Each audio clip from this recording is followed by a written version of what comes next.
Breaking news. Singareni అంశంపై కట్టుకథలు ఊహాగానాలతో రోజుకో కథనాలు వస్తున్నాయి అన్నారు డిప్యూటీ సీఎం మల్లు బట్టి విక్రమార్క. ఎవరి ప్రయోజనాల కోసమో ఈ కథనాలు రాస్తున్నట్టుగా తనకు అనిపిస్తోంది అన్నారు. ఎవరి స్వార్థం కోసమో సింగరేణిపై తప్పుడు కథనాలు రాయొద్దు అన్నారు మంత్రి బట్టి. అసలు సృజన్ రెడ్డికి సీఎం రేవంత్ రెడ్డికి ఏం సంబంధం లేదు అన్నారు మంత్రి బట్టి. హరీష్ రావు పైన మాటల తూటాలు పేల్చారు మంత్రి బట్టి విక్రమార్క. మీరు లేఖ రాస్తే 2014 నుంచి సింగరేణిలో జరిగిన టెండర్లపై ప్రభుత్వం తరపున విచారణకు ముఖ్యమంత్రి రేవంత్ రెడ్డికి విజ్ఞప్తి చేస్తాను అన్నారు మంత్రి బట్టి విక్రమార్క.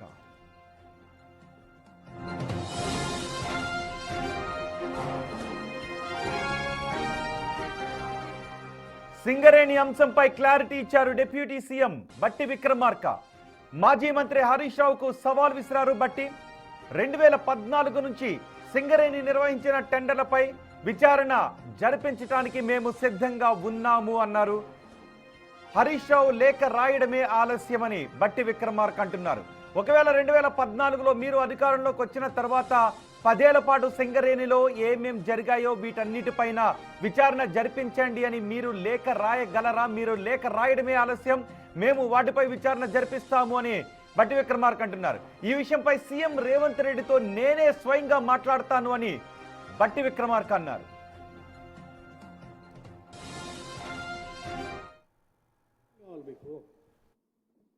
వీటి మీద ఎంక్వైరీ కావాలి, రైట్? వారికి వీరికి ఎందుకు రాస్తారు? నాకు రాయండి, నేను అందుబాటులో ఉన్నా కదా. నాకు రాయండి, మీకేం కావాలో. మీరు వారికి లేఖ రాసి తెలంగాణను ఎందుకు ఇబ్బంది పెడతారు? నాకు రాయండి. 2014 నుంచి నేటి వరకు, నేటి 9 ఆ టెండర్ క్లోజ్ దగ్గర వరకు మొత్తం అన్నిటి మీద మీరు ఎంక్వైరీ చేయండి, సిట్ వేయండి, లేకపోతే ఇంకేదైనా ఎంక్వైరీ చేయండి, మీరు చేపించండి. తెలంగాణ ప్రజల ఆస్తులు ఇవి కావాలి అని చెప్పి మీరు నాకు రాయండి. నేనే డిప్యూటీ చీఫ్ మినిస్టర్గా ఈ శాఖని బాధ్యత, ఎనర్జీ శాఖను చూస్తున్న వ్యక్తిగా, మా ముఖ్యమంత్రి గారు వాళ్ళ ఊళ్ళో లేడు, దావోస్లో ఉన్నారు.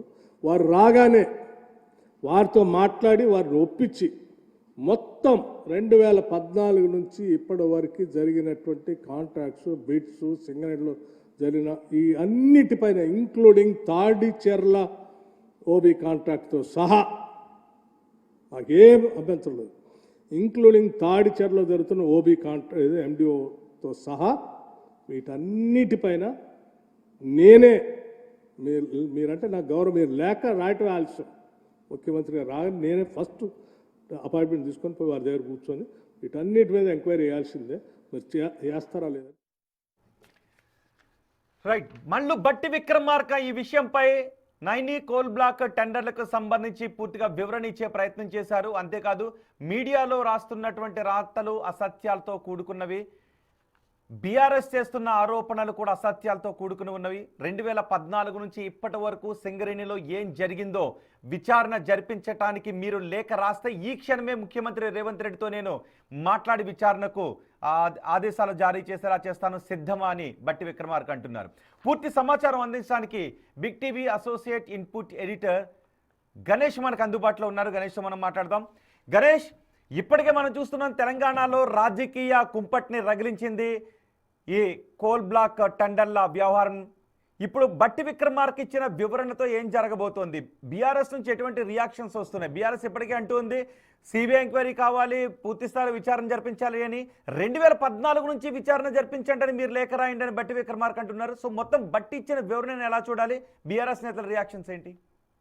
రోహిత్, ఎందుకంటే సింగరేణికి సంబంధించిన కాంట్రాక్ట్ సంబంధించి ఒక నల్ల బంగారంలోన నిజంగా వారం రోజులుగా అగ్గి రగులుతూ ఉంది. ఎందుకంటే అటు కౌంటర్లు కావచ్చు, లేకపోతే పత్రికల్లో వచ్చిన, మీడియాలో వచ్చిన వార్తలు కావచ్చు, దానిపైన ప్రతిపక్షంగా ఉన్న బీఆర్ఎస్ చేస్తున్న కౌంటర్లు కావచ్చు, ప్రత్యేకంగా హరీష్ రావు కావచ్చు, దీనిపైన కేంద్ర మంత్రిగా ఉన్న కిషన్ రెడ్డి కావచ్చు, వీళ్ళందరూ చేస్తున్న ఏదైతే వాదనలు ఉన్నాయో, ప్రతివాదనలు ఉన్నాయో, మరో విచారణ అంటున్నారు, దానిపైన సమగ్రంగా అనేక చర్చ జరుగుతోంది.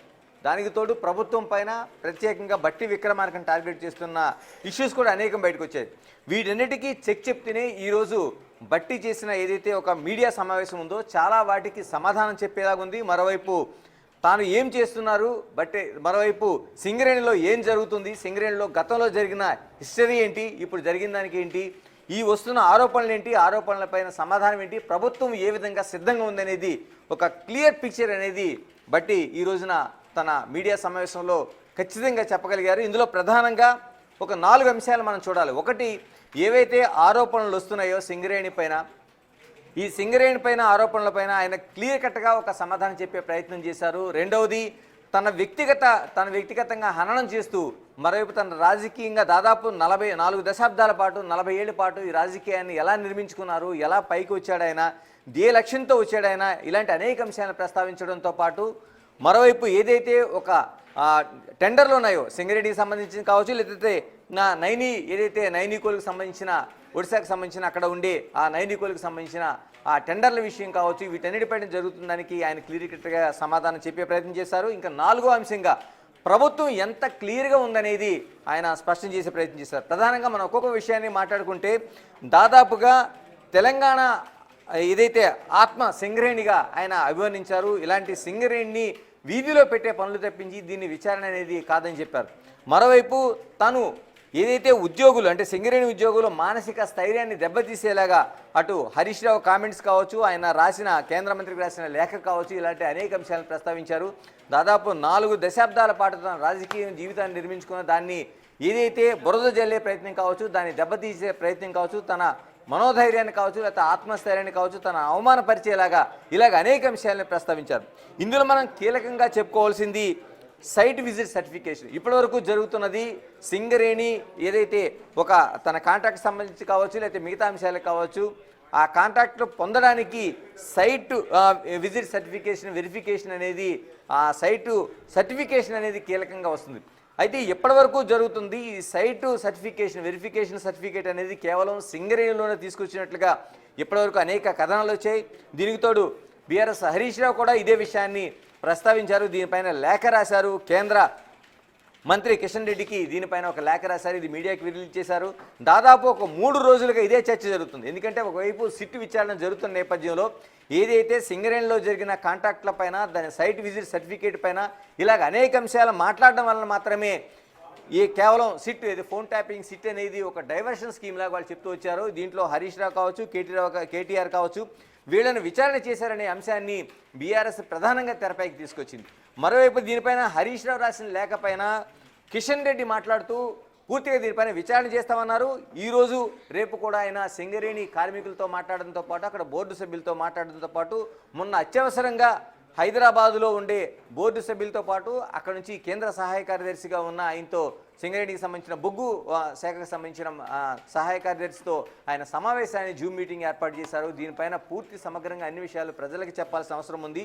ఇందులో ఏ అవకతవకలు జరిపినా మేము విచారణ చేస్తాం. ఎందుకంటే 51% సింగరేణికి ఉంది, 49% కేంద్రానికి ఉంది. కాబట్టి దీంట్లో పూర్తి అధికారాలు అనేవి సింగరేణికి ఉన్న తమ బాధ్యతగా విచారణ చేస్తామని చెప్తున్నారు. ఈ రోజున బట్టి చేసిన ప్రధానమైన ఒక ఏదైతే వివరణ ఉందో ఈ వివరణలో సైట్ విజిట్ సర్టిఫికేషన్ అనేది కేవలం సింగరేణి మాత్రమే తెచ్చింది కాదనేది అనేక విషయాలు ఆయన ప్రస్తావిస్తూ వచ్చారు. ఎందుకంటే దాదాపుగా మనకి 2014 అంటే 2021లో సింగరేణి కాలరీస్కి సంబంధించిన టెండర్స్ అనేవి పిలిచారు. అంటే 2021 నాటికి టెండర్స్ పిలిస్తే ఆ రోజు వచ్చిన నిబంధన సంబంధించి 2018 నుంచి 21 వరకు మా ప్రభుత్వం లేదనేది బట్టి క్లియర్ కట్గా చెప్పగలిగారు. ఎందుకంటే బీఆర్ఎస్ ప్రభుత్వం మాత్రమే ఉంది కాబట్టి అక్కడ బీఆర్ఎస్ ఏదైతే ఈ కండిషన్స్ ఉన్నాయో, ఏదైతే ఈ డిక్లరేషన్ సర్టిఫికేట్స్ ఉన్నాయో ఇవన్నీ కూడా తీసుకొచ్చింది 2018 నుంచి 21 వరకు బీఆర్ఎస్ ప్రభుత్వం ఉంది కాబట్టి బీఆర్ఎస్ ప్రభుత్వం మాత్రమే దీన్ని తీసుకొచ్చింది. 2021లో సింగరేణి కాలరీస్కి సంబంధించిన టెండర్స్ పిలిచింది కాబట్టి అప్పటికి పూర్తి బాధ్యత బీఆర్ఎస్ ప్రభుత్వాన్ని, అప్పటి టీఆర్ఎస్ కావచ్చు, బీఆర్ఎస్ ప్రభుత్వం కావచ్చు, వీటిదే బాధ్యత అనేది క్లియర్ కట్గా చెప్పే ప్రయత్నం చేశారు. మరోవైపు టోటల్గా ఏదైతే అనేక ఆ సంస్థల్లో అంటే సింగరేణి కాదు, సింగరేణితో పాటు సైట్ విజిట్ సర్టిఫికేషన్ అనేది కేవలం సింగరేణికే పరిమితం అయిందనేది ఇప్పటివరకు వస్తున్న కలరింగ్. కానీ దానికి కాదనేది ఆయన చెప్పే ప్రయత్నం చేశారు. ఇందులో భువనేశ్వర్లో సంబంధించిన అనేక సంస్థల సైట్ విజిటింగ్ సర్టిఫికేట్ ఉందని చెప్పారు. తర్వాత మరోవైపు NMDC national mineral development corporation సంబంధించిన అది 21లో బిడ్ వేసినప్పుడు కూడా సైట్ విజిటింగ్ సర్టిఫికేషన్ కోసం మాట్లాడారు. తర్వాత గుజరాత్ ఇండస్ట్రీకి సంబంధించిన సర్టిఫికేషన్ ఆ సంస్థలకు సంబంధించి ఉంది. తర్వాత రైల్వే సంబంధించింది. తర్వాత హిందుస్థాన్ కంపెనీ లిమిటెడ్ సంబంధించిన సైట్ విజిట్ సర్టిఫికేషన్ కోసం మాట్లాడారు. అలాగే కర్ణాటక సంస్థలకు సంబంధించింది. ఇలా దేశంలో ఉండే అనేక కీలకమైన సంస్థలు, ఎన్ఎండిసి కావచ్చు, రైల్వే కావచ్చు, ఇలాగా గుజరాత్ హిందుస్థాన్కు సంబంధించిన సంస్థలు కావచ్చు, వీటన్నిటిలో కూడా సైట్ విజిట్ సర్టిఫికేషన్ అనేది ఒక కామన్గా నడుస్తుంది. ఇది కేవలం సింగరేణి సంస్థ తీసుకొచ్చింది కాదనేది ఆయన క్లియర్ కట్గా అన్ని సంస్థలు తీసుకొచ్చి, ఏదైతే దేశవ్యాప్తంగా ఉండే సంస్థలన్నీ తీసుకొచ్చారు. కాబట్టి వీటన్నిటిలో కొనసాగుతున్న ఈ నిబంధన సింగరేణి కూడా అమలు చేసింది. అది కూడా కాంగ్రెస్ ప్రభుత్వం లేని సమయంలో, అంటే 2018 నుంచి 21 వరకు బీఆర్ఎస్ ఉంది కాబట్టి బీఆర్ఎస్ తీసుకొచ్చిన ఒక నిబంధనగా దీన్ని ఆయన చెప్తూ వచ్చారు. ఎందుకంటే 2023లో కాంగ్రెస్ ప్రభుత్వం వచ్చింది కాబట్టి అప్పటికి అంతకుముందు మా ప్రభుత్వం అధికారంలో లేదు. అందుకని అక్కడి నుంచి జరిగిన అన్ని పరిణామాలు కూడా బీఆర్ఎస్ఏ కీలకంగా అది బాధ్యత వహించాల్సిన అవసరం ఉందనేది ఆయన స్పష్టం చేశారు. ఇంకొకటి ఇంకా కావాల్సి వస్తే ఈ రోజున బీఆర్ఎస్ ప్రభుత్వం తరపు నుంచి ఆ రోజు జరిగిన విషయాలు కావచ్చు, లేదా మిగతా అంశాలు కావచ్చు, ఆ రోజున ప్రభుత్వం ఉంది కాబట్టి ఈ రోజున హరీష్ రావు కేంద్ర మంత్రికి లేఖ రాశారు. కేంద్ర మంత్రి కిషన్ రెడ్డి కూడా దాన్ని స్పందించారు, మాట్లాడారు. వీటన్నింటిపైన కూడా ఇద్దరికీ కూడా ఒకవైపు బీఆర్ఎస్ లీడర్గా ఉన్న కిషన్ రెడ్డి కావచ్చు, హరీష్ రావు కావచ్చు, లేకపోతే కేంద్ర మంత్రిగా ఉన్న కిషన్ రెడ్డి కావచ్చు, ఆయన క్లియర్ కట్గా ఒక పిక్చర్ అయితే ఇచ్చారు. ఇద్దరికీ సమాధానంగానే 2014 నుంచి ఇప్పటి వరకు దాదాపు దశాబ్ద కాలం పైగా ఉండే జరిగింది. సింగరేణి కాలరకు సంబంధించిన టోటల్ ఏదైతే ఒక ఈ అంతా ఉందో, ఈ ఇచ్చిన టెండర్లు కావచ్చు, లేకపోతే మిగతా అంశాలకు అన్నిటిపైన సమగ్ర విచారణ జరపడానికి ప్రభుత్వం సిద్ధంగా ఉందనేది ఆయన స్పష్టం చేశారు. అయితే దీనిపైన ఇక్కడ ఏదైతే లేఖ రాశారో, కేంద్ర మంత్రికి హరీష్ రావు లేఖ రాయాల్సిన అవసరం లేదు, కిషన్ రెడ్డికి రాయాల్సిన అవసరం లేదు, నాకు నేరుగా, అంటే ఒక రాష్ట్ర మంత్రిగా, సింగరేణికి బాధ్యుడిగా ఉన్న మంత్రిగా, మరోవైపు రాష్ట్ర డిప్యూటీ సీఎంగా ఉన్న తనకు లేఖ రాస్తే, సీఎం దావోస్ నుంచి పర్యటనలో మిగతా పర్యటనలు ఉన్నారు కాబట్టి ఆయన వచ్చిన వెంటనే దీనిపైన సమగ్రంగా విచారణ జరిపించడం కోసం చేస్తాం, అవసరమైతే సిట్టు కూడా ఏర్పాటు చేస్తామన్నది భట్టి విక్రమార్క స్పష్టం చేస్తారంటే గణేష్ అదే సమయంలో ఇప్పటి వరకు బీఆర్ఎస్ నేతలు చెప్తున్నది రేవంత్ రెడ్డి ప్రభుత్వమే దీన్ని కొత్తగా తీసుకొచ్చింది సైట్ విజిట్ అనే నిబంధనని. భట్టి విక్రమార్క లేదు, ఇది గతంలో బీఆర్ఎస్ అధికారంలో ఉన్నప్పుడు ఉంది, కోల్ ఇండియాలో కూడా ఈ విధానం ఉంది అని చెప్తున్నారు. అదే సమయంలో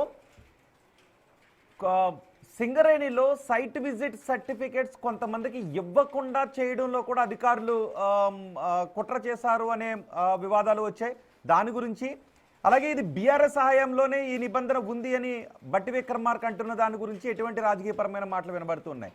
సైట్ విజిట్ సర్టిఫికేట్ కొంతమందికి ఇవ్వకుండా చేయడంలో కుట్ర పన్నారు అనే ఆరోపణ ఒకటి ఉంది. సో దాని గురించి ఎటువంటి వివరణ వస్తుంది, అలాగే ఇప్పుడు భట్టి విక్రమార్క ఇచ్చిన వివరణపై బీఆర్ఎస్ రియాక్షన్స్ ఏంటి? ఎస్, ఎందుకంటే 2021లో సింగరేణి కాలేజీలో టెండర్స్ జరిగినప్పుడు ఖచ్చితంగా ఆ రోజున బీఆర్ఎస్ ప్రభుత్వం ఉంది. ఎందుకంటే 2018 నుంచి 2021 జరిగిన టెండర్లకు సంబంధించి ఆయన మాట్లాడారు.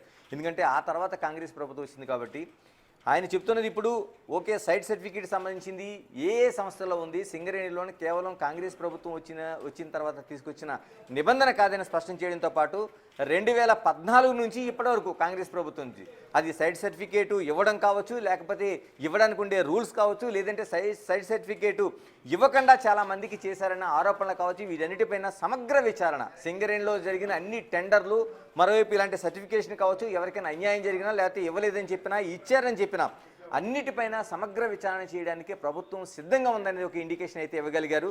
దీనికి ఏదైతే హరీష్ రావు కేంద్ర మంత్రి లెటర్ రాశారో ఆ లేఖ అనేది తనకి డిప్యూటీ సీఎంగా, మరోవైపు సింగరేణికి బాధ్యుడిగా ఉన్న తనకు ఒక లేఖ రాస్తే సీఎంతో 2014 నుంచి ఇప్పటి వరకు 2025-26 వరకు జరుగుతున్న అన్నింటిపైన కూడా సమగ్ర విచారణ చేస్తామనేది ఒక స్పష్టంగా బట్టి చెప్పగలిగారు. దీంతో పాటు అవసరమైతే సిట్టు కూడా వేస్తామని. ఎందుకంటే ఇప్పుడు మీరు అంతకుముందు మాట్లాడిన అనేక అంశాలు కావచ్చు, అంటే సైట్ సర్టిఫికేషన్ కొందరికి ఇచ్చారు, కొందరికి ఇవ్వలేదు, మోకాలు అడ్డారు, కొందరికి టెండర్లో లోపం జరిగింది, అసలు సైట్ సర్టిఫికేషన్ అనేది సింగరేణిలోని వీళ్ళు తీసుకొచ్చింది అనేది కాంగ్రెస్ ప్రభుత్వం పైన చేస్తున్న ఆరోపణలు ఉన్నాయి. కాబట్టి ఈ ఆరోపణలన్నింటికి చెల్లుబాటు చెప్పేలాగా, సమాధానం చెప్పేలాగా ఆయన 2014 నుంచి ఇప్పటి వరకు జరుగుతున్న వాటిపైన సమగ్ర విచారణ చేయడానికి మేము ఖచ్చితంగా ఉన్నాం, దానిపైన మీరు లేఖ రాస్తే దానికి కూడా ఒక చిన్నది పెట్టారు. ఎందుకంటే రాయాల్సింది సింగరేణిది అనేది కేవలం కాదు, ఇది తెలంగాణ ప్రజలకు ఆత్మాభిమానానికి సంబంధించి సింగరేణి ఏది పనిచేస్తున్న కార్మిక కుటుంబాలకి ఆత్మస్థైర్యాన్ని నిలబెట్టేలేదు కావచ్చు, వీటన్నిటికీ సంబంధించిన విషయం కాబట్టి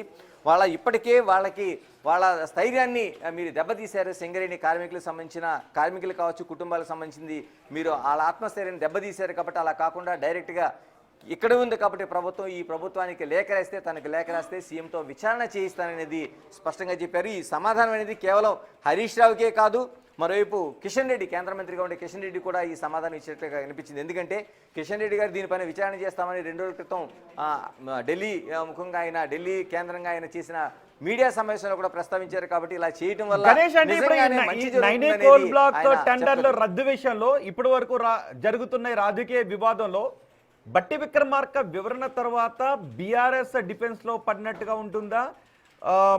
బట్టి విక్రమార్క దగ్గర నుంచి పూర్తి వివరణ వచ్చినట్టుగా భావించాలి. ఎందుకంటే సింగరేణిలో 2014 నుంచి ఏం జరిగిందో ఒక లెటర్ రాయండి, మొత్తం ఇప్పటి వరకు ఉన్న దానిపై విచారణ జరిపిద్దాం, మీరు సిద్ధమా, ముఖ్యమంత్రితో నేను మాట్లాడుతానని బట్టి విక్రమార్క అన్నారు. అదే సమయంలో ఇప్పటి వరకు 25 టెండర్లు జరిగితే 20 టెండర్లు బీఆర్ఎస్ హయాంలో వేసిన టెండర్లే అని బట్టి విక్రమార్క అంటూ ఉన్నారు. సో దీంతో పూర్తి క్లారిటీ వచ్చినట్ట బీఆర్ఎస్ దీంతో కొంత ఇబ్బందుల్లోనో ఇరకాటంలోనో పడే అవకాశం ఉంటుందా, లేఖ రాసే అవకాశం ఉంటుందా? ఎస్, ఎందుకంటే ఒకవైపు క్లారిటీతో పాటు బీఆర్ఎస్ని ఆయన ఇరుకుని పెట్టి ఒక మీడియా సమావేశంలాగా చెప్పాలి. ఎందుకంటే ఇప్పటివరకు వస్తున్న ఆరోపణలు దాదాపు 25 టెండర్లు జరిగితే అందులో 20 వరకు బీఆర్ఎస్లో జరిగాయి అనేది ఆయన స్పష్టంగా చెప్పగలడంతో పాటు ఏవైతే హరీష్ రావు ఆరోపణలు చేశారో ఆయన ఆరోపణలు చేయడంతో పాటు కిషన్ రెడ్డికి కేంద్ర మంత్రిగా లేఖ రాశారో అందులో అంశాలన్నింటికీ ఆయన సమాధానం చెప్పినట్లుగా అయింది. దీనిపైన ఇప్పుడు సమగ్ర విచారణ అనడంతో పాటు దానికి ప్రభుత్వం క్లియర్ కట్గా సమాధానం చెప్పడానికి మేము సిద్ధంగా ఉన్నాం అనేది చెప్పడంతో పాటు సిట్ వేయడం అంటే దీనికి ఒక పారదర్శకంగా విచారణ అని చెప్పాలి. ఎందుకంటే సిట్ అనేది ఒక స్పెషల్ ఇన్వెస్టిగేషన్ అనేది చాలా వరకు మనకి ఒక విశ్వసనీయత ఉంది. కాబట్టి ఇప్పుడు ఫోన్ ట్యాపింగ్ కావచ్చు, మిగతా అంశాల్లో కావచ్చు, సిట్ వేయడం అనేది ఒక విశ్వసనీయత ఉండే కూడే టీం. కాబట్టి దీనిపైన సిట్ వేయడానికి కూడా సిద్ధంగా ఉన్నామంటే ఒకటి ఇప్పటివరకు వచ్చిన ఆరోపణలకు సమాధానం చెప్పడంతో పాటు బీఆర్ఎస్కి ఒక చిక్కుముడిలాగా దాన్ని ఇరుకుని పెట్టేలాగా ఉంది. ఎందుకంటే ఇప్పుడు ఆ బంతిని తీసుకెళ్ళైనా హరీష్ రావు కోర్టులో పెట్టారు, మీరు అక్కడ నుంచి లేఖ రాస్తే ఖచ్చితంగా ఈ దశాబ్ద కాలం పైగా జరిగిన అన్ని టెండర్ల పైన మా ప్రభుత్వం కావచ్చు, మీ ప్రభుత్వం కావచ్చు, ఎవరెవరు ఏం చేశారు, ఎలా వచ్చింది, ఎవరికి అన్యాయం జరిగింది, ఎవరికి న్యాయం జరిగింది, ఇలాంటి అనేక అంశాలని ఆయన చెప్పడానికి సిద్ధంగా ఉన్నామని చెప్పడంతో ఇప్పుడు కోర్టు బీఆర్ఎస్ ఆ బాల్ వెళ్ళి ఆ బీఆర్ఎస్ గ్రౌండ్లోనే ఉన్నట్టుగా మనకి స్పష్టంగా కనిపిస్తుంది. రైట్ గణేష్, మొత్తానికి సింగరేణి టెండర్ల విషయం గురించి నైనీ కోల్ బ్లాక్ టెండర్ల విషయం తెలంగాణ రాజకీయాల్లో సంచలనం సృష్టిస్తోంది. ఇప్పుడు బట్టి విక్రమార్క వివరణ ఇచ్చారు. పూర్తి స్థాయిలో అవసరమైతే 2014 నుంచి ఇప్పటి వరకు జరిగిన మొత్తం టెండర్ల ప్రక్రియపై విచారణ జరిపించడానికి మీరు లేఖ రాయండి, నేను ముఖ్యమంత్రితో మాట్లాడి విచారణ జరిపిస్తాను అని బట్టి విక్రమార్క వివరణ ఇచ్చారు. ప్రస్తుతం టెండర్లు రద్దు చేసింది కూడా ప్రజలకు వాస్తవాలు తెలియాలి అని, మేము పారదర్శకంగా ఉన్నాము అని నిరూపించాలనే ఉద్దేశంతోనే టెండర్లను రద్దు చేశాం. మా ప్రభుత్వ హయాంలో జరిగిన టెండర్ల ప్రక్రియ చాలా పారదర్శకంగా జరిగింది అని బట్టి విక్రమార్క అంటారు.